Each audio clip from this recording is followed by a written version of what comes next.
February 26, 1943. Kasserine Pass, Tunisia. The wind tore through the rocky valleys like a furnace, hurling sand into every crevice of the American tanks inching up the narrow pass. The engines of the M4 Sherman tanks growled under the weight of dust and heat, their tracks grinding against sun-baked earth. The desert smelled of oil, cordite, and fear. Inside one Sherman, Lieutenant Frank Miller, a 23-year-old from Ohio, wiped the sweat from his goggles and peered through his periscope. The glare off the dunes was blinding. "Keep it steady, Hanks," he said to his driver, his voice tight. "If those Krauts are here, they'll be waiting for us." Atop the ridge, hidden among the rocks, a German Panzer IV rotated its long 75mm gun toward the sound. Inside, Oberleutnant Karl Hennig leaned forward in his cupola, eyes fixed through his field glasses. Below him, the American Shermans moved in a disorganized column. Green crews, untested, unaware. "They come like sheep," Hennig muttered, adjusting his sight. "Ready the gun." His loader slammed a shell into the breech. The gun recoiled with a thunderous crack. Down below, one Sherman erupted into a ball of fire, black smoke spiraling into the cobalt sky. "Hit. Target destroyed," shouted Weiss the gunner. "Again," Hennig ordered calmly. Another round, another flash, another Sherman burning. The Panzer crew laughed, confident in their superiority. The Germans had heard rumors of this new American tank, the so-called Sherman. To them, it was a crude toy. Thin armor, weak gun. Too tall, too clumsy. But what they didn't realize was that the Sherman's true weapon wasn't its gun. It was the machine behind it. Down in the valley, Lieutenant Miller's tank shuddered from the concussion of nearby impacts. "We've lost Parker's tank," yelled his gunner. "They've got us pinned." "Button it up," Miller snapped. "Smoke out front." The Sherman's 75mm gun belched white smoke as they reversed into cover, tracks grinding, hull groaning. One tank disabled, another destroyed, but the line didn't break. Even in their first real fight, these Americans refused to run. The German panzers pressed forward, their silhouettes sharp against the blazing horizon. Shells screamed overhead, exploding in geysers of sand. The Shermans fired back blindly through the haze, less accurate, less powerful, but relentless. When the smoke cleared, the battlefield was a graveyard of twisted steel and scorched armor. Hennig climbed down from his Panzer and walked among the wrecks. He brushed the ash from a Sherman's hull, examining its welds, its crude seams, the blackened star on its side. "If this is America's best," he said dryly, "we have nothing to fear." His men laughed, unaware that somewhere behind the front, more Shermans were already being unloaded from ships. That night, under a blood-red sunset, 2 U.S. mechanics worked by the light of a burning wreck, hauling away damaged tanks with trucks. Their faces were black with soot, their uniforms stiff with sweat. One of them, Corporal Raymond Diaz, spat into the dirt. "They'll build more," he said. "They'll keep sending them."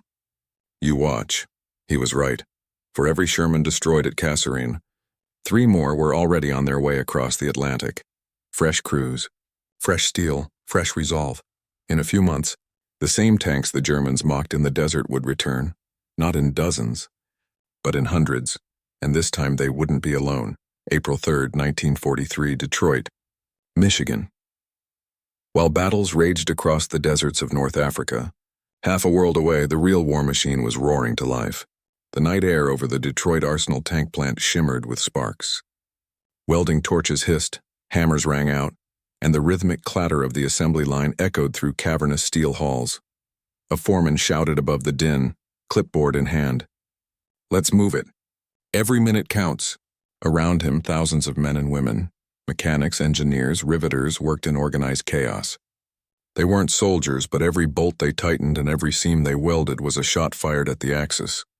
From the overhead catwalk, Major General Gladian Barnes, head of U.S. tank production, surveyed the plant floor with a mix of pride and exhaustion. Below, the first line of M4 Sherman tanks rolled forward, their hulls still unpainted, engines coughing to life for the first time. The smell of grease and hot metal filled the air. "Sir," a young engineer called over the roar, "we're producing one every 45 minutes. Barnes grinned faintly. "Good. Let's make it 30. Each Sherman that left Detroit was a testament to simplicity in mass production. The tank's Continental radial engine, originally built for aircraft, could run on almost any kind of fuel. Its parts were standardized. If a tank broke down in Italy, a replacement part from Kansas would fit perfectly. There was nothing elegant about it, but that was the point. America wasn't building perfection. It was building momentum. Across the ocean, in bombed-out German factories, engineers labored over their masterpieces, the Tiger and Panther tanks. Each one required months of careful machining, thousands of man-hours, and rare metals that grew scarcer by the day. To the Germans, the idea of building tanks by the thousands was crude, almost vulgar. But to men like Barnes and Henry Ford, that was exactly the genius of it. In the Chrysler tank arsenal, workers poured molten steel into massive molds, shaping the Sherman's hull like a blacksmith forging a sword. Sparks cascaded as robotic cranes lifted the finished shells onto rail cars. Rows upon rows of Shermans stood ready, their white stars gleaming under factory lights. At shift's end, the whistle blew. Workers wiped their faces, leaving streaks of soot, pride, and purpose. They read the names stenciled on the sides of the tanks: Ohio Express, Liberty Bell, Detroit Iron, and knew where those machines were headed. Meanwhile, in Tunisia, the Germans were sending their own reports back to Berlin. American tanks inferior, one dispatch read. Poorly armored. Easily destroyed. They didn't understand. They couldn't. In a nation of assembly lines and endless steel, quantity had its own kind of quality. By summer, nearly 2,000 Shermans were being produced every month. Convoys of trains carried them to ports where ships loaded them bound for Sicily, Italy, and soon, France. Back in his office, Barnes studied a chart pinned to the wall. German production flat. American production climbing in an unstoppable curve. He picked up a cigarette, lit it, and said quietly to himself, "Let's see them laugh now," because while the Germans were still mocking the Sherman as a rolling coffin, they didn't yet realize that it wasn't about how good a single tank could be. It was about how many tanks could arrive before the first one ever stopped rolling, and that number was about to overwhelm them. June 7th, 1944, near Saint-Lô, Normandy, France. The smell of sea salt still clung to the air as dawn broke over the hedgerows. The previous day, thousands of Allied troops had stormed the beaches of Normandy, and now, on the morning after D-Day, the invasion's next phase rolled ashore. The low growl of M4 Sherman tanks echoed across the French countryside as they crawled off the landing craft. Treads biting into the sand, engines roaring with life. Their hulls were still streaked with salt water and soot. White invasion stripes painted hastily across their turrets. In one of the first tanks ashore, Sergeant William Bill Carter of the U.S. 2nd Armored Division adjusted his helmet and squinted through his periscope. "Normandy," he said softly. "Never thought I'd see the real thing." His gunner, Private Levin, chuckled nervously. "If the Krauts are waiting, we'll wish we hadn't." But they didn't have to wait long. As Carter's platoon rolled inland through the narrow, overgrown roads of the Bocage country, they could hear the faint, guttural rumble of something heavy beyond the hedgerows. The trees were too thick to see through, just walls of green and shadow. Then came the first flash. A German Panther tank hidden in the tree line fired. The shell slammed into the lead Sherman's turret, sending it skyward in a plume of fire and black smoke. "Ambush! Reverse, get smoke out!" Carter yelled. His driver slammed the gears into reverse as the crew inside the tank jolted violently. Dust and debris filled the air. The Americans fired back blindly, their 75mm shells thudding uselessly against the Panther's frontal armor. The German tank shifted, lined up another shot, then suddenly exploded in a cloud of dirt and flame. A second Sherman had flanked it through a hidden lane, hitting it square in the side. "Got one," Levin shouted. "Keep moving." Carter barked. "Don't stop for anything." The Shermans advanced yard by yard, cutting through hedgerows, trading fire with dug-in German defenses. The air stank of cordite and burning rubber. Infantrymen followed close behind, using the tanks as moving cover. Overhead, Allied fighter bombers roared past, strafing German positions. The Shermans were never alone.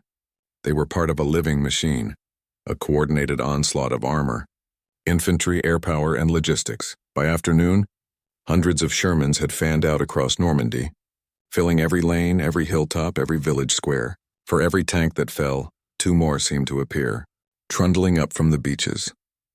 From his position several miles inland, Oberleutnant Karl Hennig of the 12th SS Panzer Division stood beside his Panther, binoculars pressed to his face. He watched as American armor poured through the hedgerows in seemingly endless numbers. "They just keep coming," muttered his loader. Hennig didn't answer. He'd fought these tanks before, mocked them, dismissed them, but now he could feel the tide turning. The Shermans weren't winning through superior firepower. They were winning through relentless persistence. The next days were a blur of chaos. Towns like Carentan, Caen, and Saint-Lô became graveyards of steel. German 88mm guns tore through Sherman columns, but the Americans never stopped. Supply ships kept landing. Trains back in England kept loading. Detroit's factories never slept. By the end of June, over 10,000 Allied tanks and vehicles had been brought ashore. The German lines, once confident and precise, began to crack under the weight of sheer numbers. At dusk, as Carter's platoon halted near a ruined farmhouse, he climbed out of his tank and looked at the horizon. In every direction he saw movement. Shermans, endless Shermans rumbling across the countryside like a living flood. He exhaled slowly. "Guess they finally stopped laughing," he said. And he was right. For the first time, German tank crews, those who had once mocked the American, machines as weak and unworthy, were beginning to understand what it meant to face a nation that could build faster than they could. Destroyed December 19th, 1944.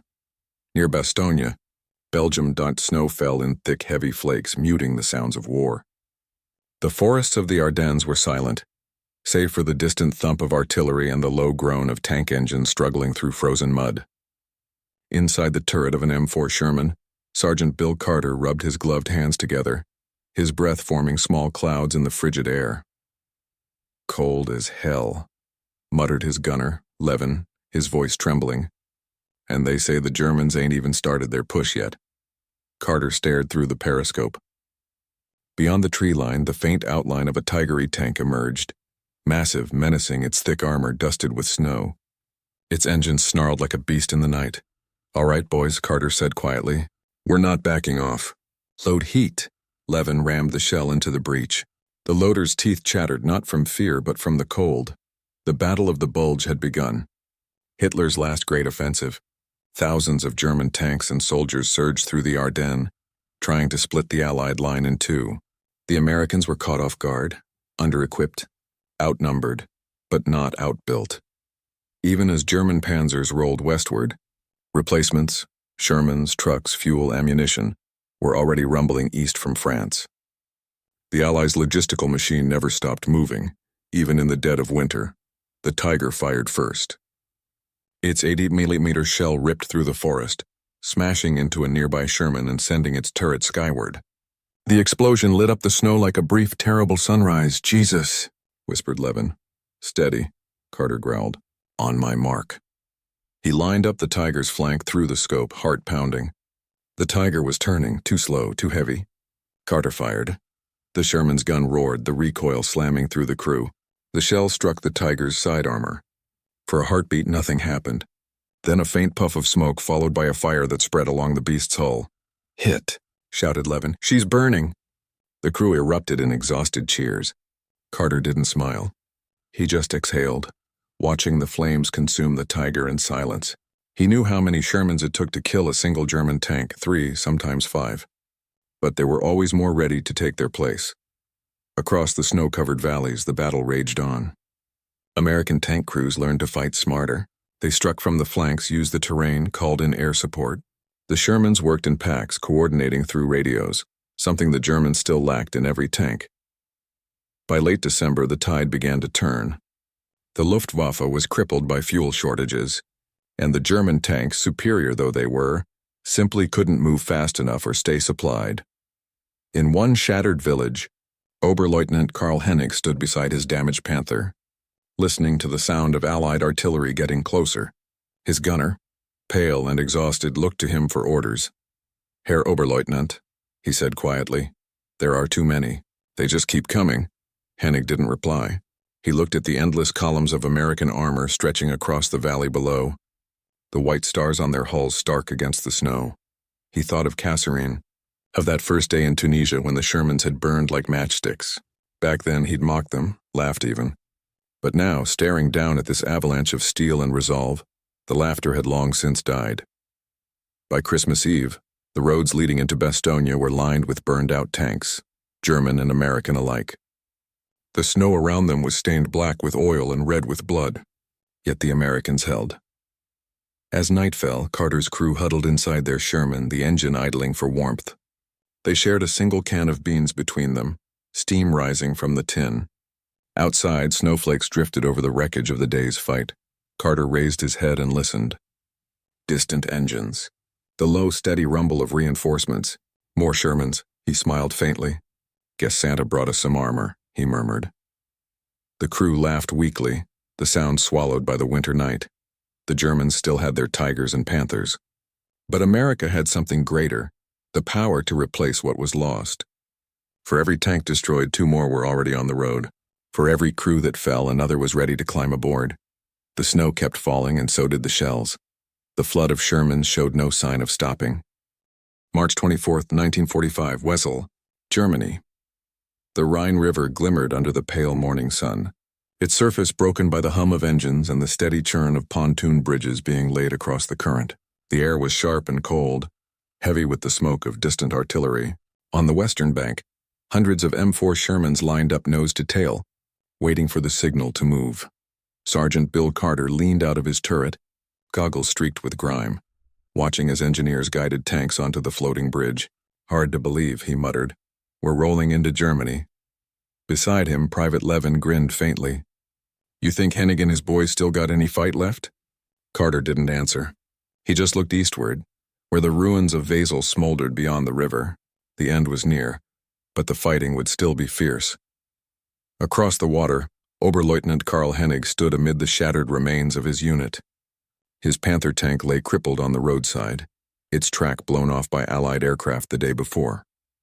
Around him, the once proud 2nd Panzer Division was little more than a handful of exhausted men and smoldering machines.